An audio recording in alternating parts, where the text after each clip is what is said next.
Hi, you now find yourself lost in Irvingland.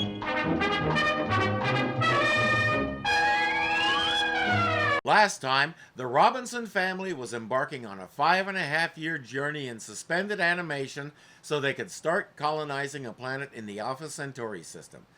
But Dr. Zachary Smith, flight surgeon and spy for a hostile foreign interest, sabotaged the flight so it would never reach its destination and nobody would ever learn what happened to the Robinsons. He wasn't very good at it and got himself trapped on the ship along with the crew, and now they're eons off course and have no idea where they are, and even worse, they have no idea that Dr. Smith is an enemy. Thanks to Smith's bumbling, they flew through a meteor swarm and several instruments were damaged. Dr. Robinson went out to fix one of them and his tether broke. He's drifting off into space. His wife Maureen used a rocket gun to fire a line toward him but missed. Now what do they do?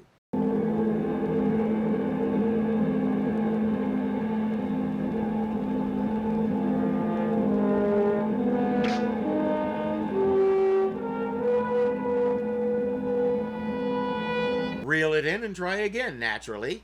This one was a little too accurate. The arrow went right through his abdomen before he could catch it. The hole in his spacesuit sent him jetting away backwards, arrow, line, rocket gun and all, never to be seen again. Just as she gets him back into the airlock safely, an alarm goes off inside the ship. It's a comet. It's headed our way. Is it going to hit us? It won't have to. Even if it misses us by 5,000 miles, its heat could shrivel us to a crisp and nothing flat. Even at 12, I knew better. Comets don't give off heat. To use the common term in astronomy, they're dirty snowballs. We figured this out even before we landed a probe on one. So getting through this part isn't going to be easy. He tells Dr. Robinson about it, and Robinson says, "That's enough time to fix the scanner that I came out here to fix." The last time I reprogrammed you, you ran wild. Almost wrecked the ship with me in it. Of course, that's what you told it to do, but we won't talk about that. But we can't have any more of that, you know. You will respond to my voice orders only hereafter. As we already know, the biggest peril the Robinson family will face doesn't come from without, but from within. Smith has total control of the robot, and it's more than a match for any human on the ship. And his intentions don't necessarily match those of the rest of the crew. Dr. Robinson has finished fixing the scanner, and just in time. The heat from that comet is getting unbearable. It's jammed!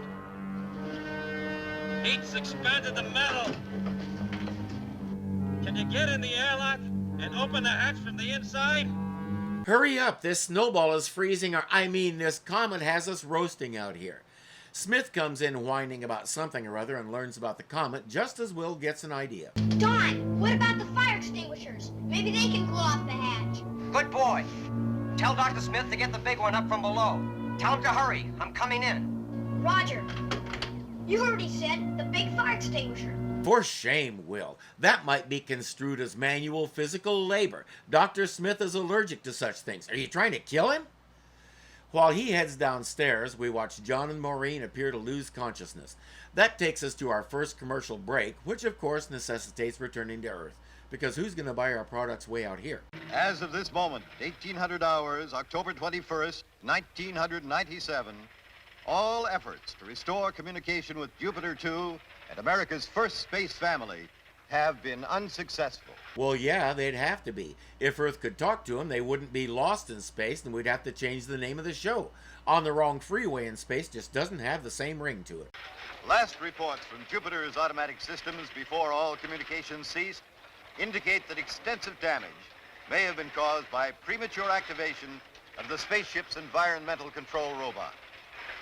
It is now believed that the tragic fate of the Jupiter 2 and its occupants may well be the result of sabotage on the part of an agent of a foreign power. Just don't have your authorities waste a lot of time trying to find the saboteur. For how quickly all that happened on the ship, it sent back a lot of telemetry before it disappeared. That's a very good system. And at the very least, maybe they can track down which foreign interest did this and send them a stern letter or something. Smith returns with the fire extinguisher, after Judy goes down and kicks him in the butt to get him going.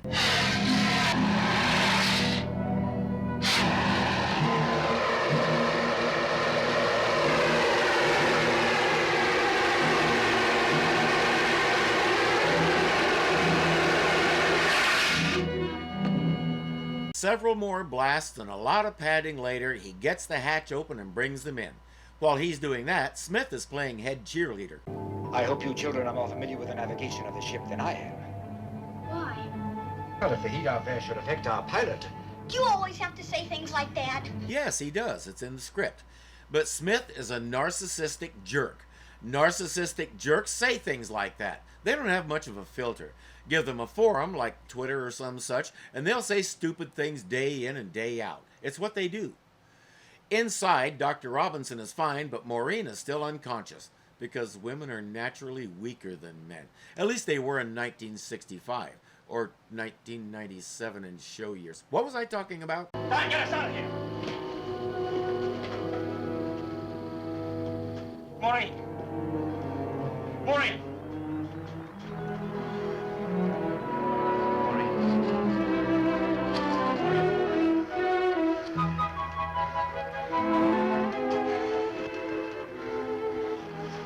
The power of love and family brought her back.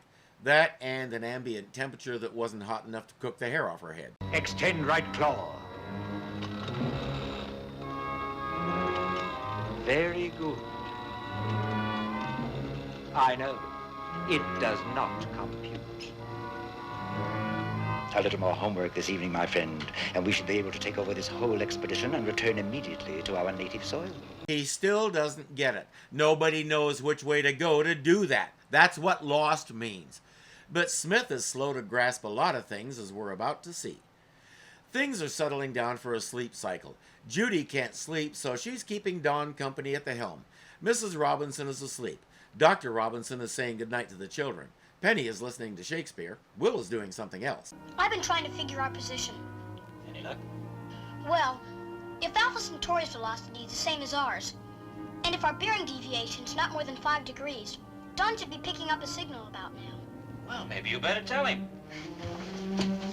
Unlike the movie version, this John Robinson takes his son's genius seriously.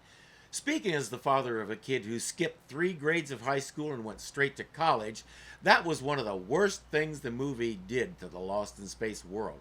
John Robinson was never a... One more child to go. Excuse me, Doctor.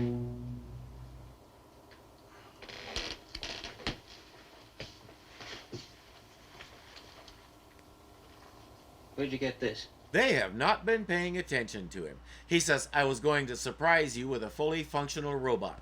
Robinson says, you do not have permission to tamper with that robot. I don't tamper, Dr. Robinson. I create new pathways in cybernetics for our little friend. Oh, it's pathways. The kind of pathways that could have wrecked this ship and almost cost us all our lives. But that's absurd. I was in the same danger as everyone else. And you had planned to be on the ship when it happened, right? You expect him to buy your line? How you came to be on this ship when we took off doesn't really matter right now. But just remember one thing. As far as I'm concerned, you're a stowaway. You're going to be treated as such. I don't think he bought your line. And it turns out Will was right. I tried to get a fix on Alpha Centauri, according to Will's calculations. Pick this up instead. Well, did you get a spectrometer reading? Yeah, the whole spectrum. But the relative concentrations don't read like anything I can identify. They decide to move closer so they can see it. It's a spaceship. I like it when a show goes to a little extra effort for authenticity. Notice the way the spaceship comes into view. It's a spaceship. That's how light behaves in space. It doesn't get all diffused like it does down here under an atmosphere. It goes in a straight line until it hits something like a spaceship. And you can't see that spaceship even a little bit until the light hits it directly. Then it just suddenly appears. I give a little extra applause to whoever did that effect. Is it one of ours? I don't know. Where could it be from? We can't be sure yet. It certainly doesn't look like one of ours. He really thinks his outfit has the technology to build a spaceship of their own and put it clear out here. Calling Aeolus 40 number. Aeolus 40 number. We have sighted your spaceship. Do you have instructions? Dude, if they could build that and get it clear out here, why do they care what the Jupiter 2 does? They're a century ahead of the Americans. There's no response to radio calls, so they move closer. What's it made of?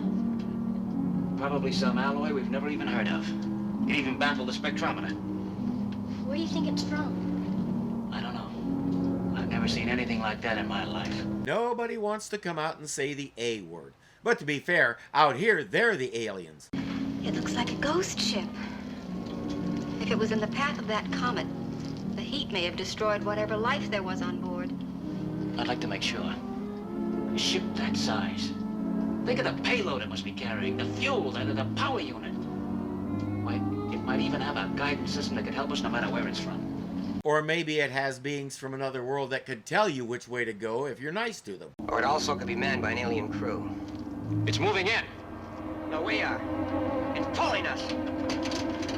I can't break away. Don is a military guy, so he assumes aliens will be hostile. He forgets they're the ones intruding on someone else's territory. And now, thanks to what sci-fi commonly calls a tractor beam, they're going to intrude even further. We're gonna collide! Get to the back of the deck, all of you!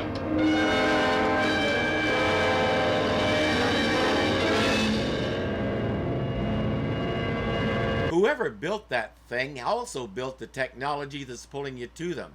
You really think they're stupid enough to pull you in and have you smash against their hull? Is that what you'd do with an unfamiliar spacecraft that suddenly approached you out of nowhere? There's nothing for it but to lower the skids and land, then go take a look around and see who's here and what they might want from us.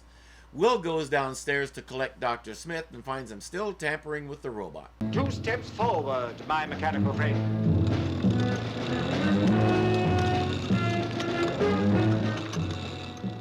As you were.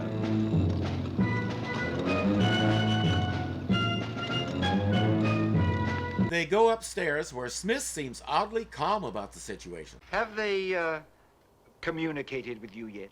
Not by any signal we can read. They're not in any great hurry, I don't suppose. Why, Dr. Smith, how can you possibly know that? When we're almost certain that this ship is not from our planet. Is that what you think? Don't you? No, he doesn't. He still thinks his friends from that other country had the technology, not just to build a ship this big, but to make a working tractor beam and come up with a propulsion and navigation system that just happens to place them out here, right in the Jupiter 2's path, even though nobody on the Jupiter 2 has any idea what that path is. Smith may be educated, but he's no stable genius. There's a breathable atmosphere out there, Doctor. Don and I are going out to investigate. We want you to join us. Of course. Who knows what we may discover? We know he's expecting humans who will take the Robinsons into custody, or kill them, and reward him handsomely. Again, how did they get here? Why did they get here? Where is here? Smith doesn't care. Those have to be his pals. Who else could it be? Will really wants to go, but Dr. Robinson says no.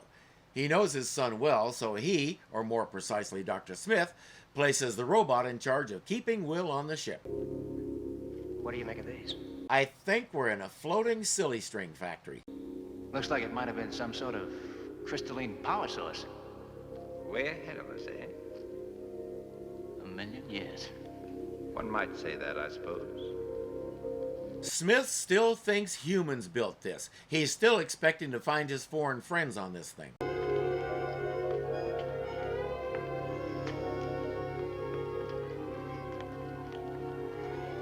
My mistake. It doesn't make silly string, it makes giant peanut brittle. Makes you feel rather primitive, doesn't it? Next to this, we're still in nursery school. Quite. And like any good 2-year-olds, we'll look with our hands. They're guessing it's a guidance system of some kind. While they try to figure it out, Smith wanders off to see if he can find anybody. Somehow I hate to let Dr. Smith wander off by himself. Oh, he can't do any harm here. As we'll learn over the next 3 seasons, Dr. Smith can do harm anywhere. On the ship, Will really wants to join the expedition, but the robot isn't cooperating. 2 steps forward. It does not compute.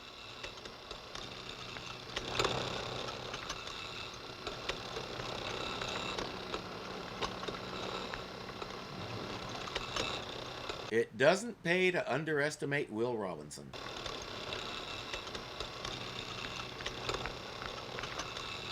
steps forward, my mechanical friend.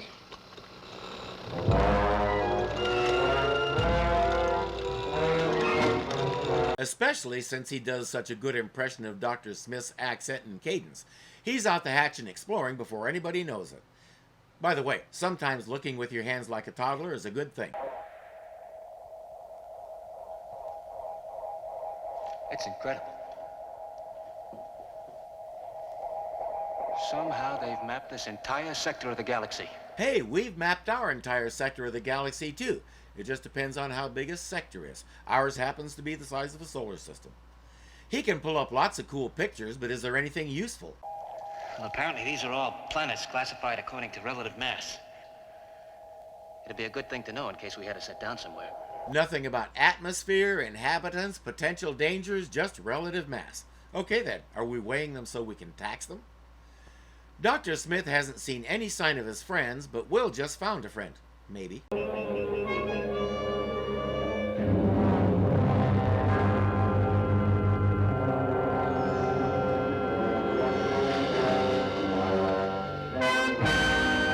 At least he hopes it's friendly. One way to find out.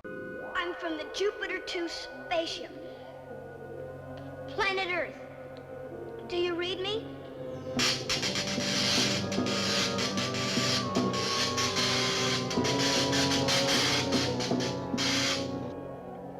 What is this spaceship?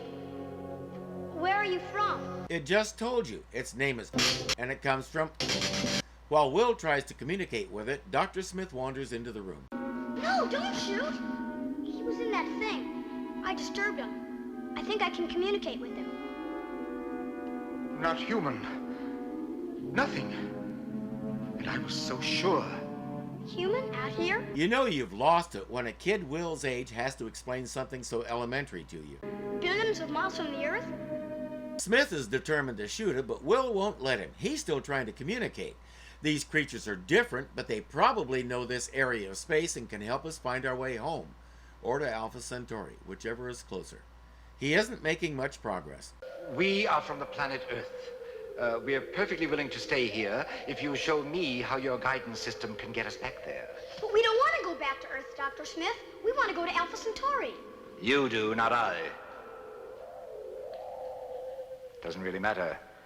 He doesn't seem very cooperative. He was before you got here. Even aliens know a disreputable human when they encounter one. We are friendly. We're from the planet Earth. We are on our way to Alpha Centauri. No, no, no! Back to Earth! Doesn't seem to read me no matter what I say. He'll read this. You ruined everything! Why did you do that? You're much bigger than we are. The best thing they could do is take off and leave Smith here. But those things aren't concerned about which of these invading cockroaches is which. Dr. Robinson and Don hear Will calling and go find him and Smith. Time to get back to the ship. Somehow Smith shooting that one set them all on fire, so they're thoroughly angry. At the ship, John uses a laser rifle to cut a hole in the bulkhead so they can get out. It's a good thing those creatures carry built-in fire extinguishers.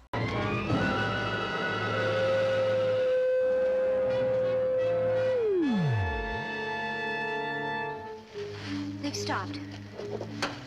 John, I put a force field out. No, I don't know how long it's going to hold them. Why couldn't you use that during the meteor storm?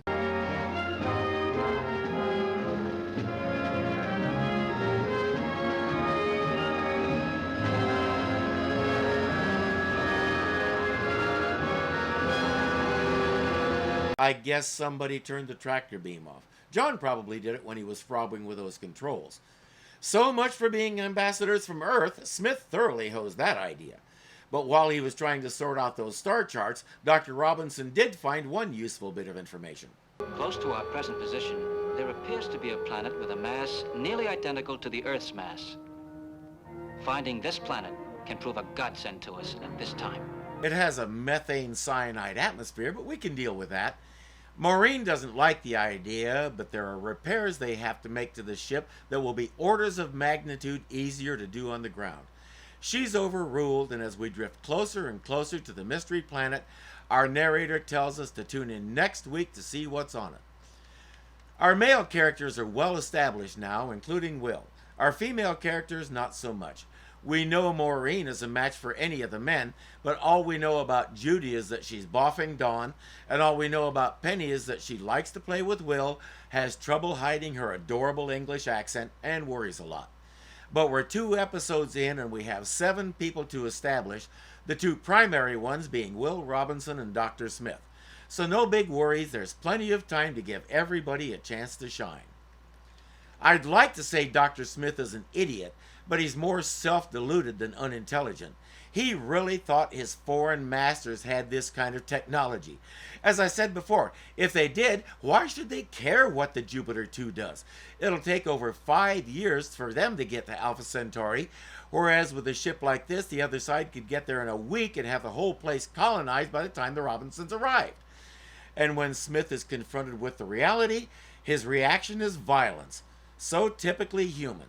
That means, as far as we know, the Jupiter 2 is now at war with somebody and they fired the first shot. But hey, maybe this is those guys' home planet and they'll get a chance to explain themselves at their trial. Good luck finding an interpreter. Have Dr. Smith stick a fork in a wall plug so he can learn their language. That would be the perfect solution to this whole thing. I'll see you next time we get lost in Irvingland.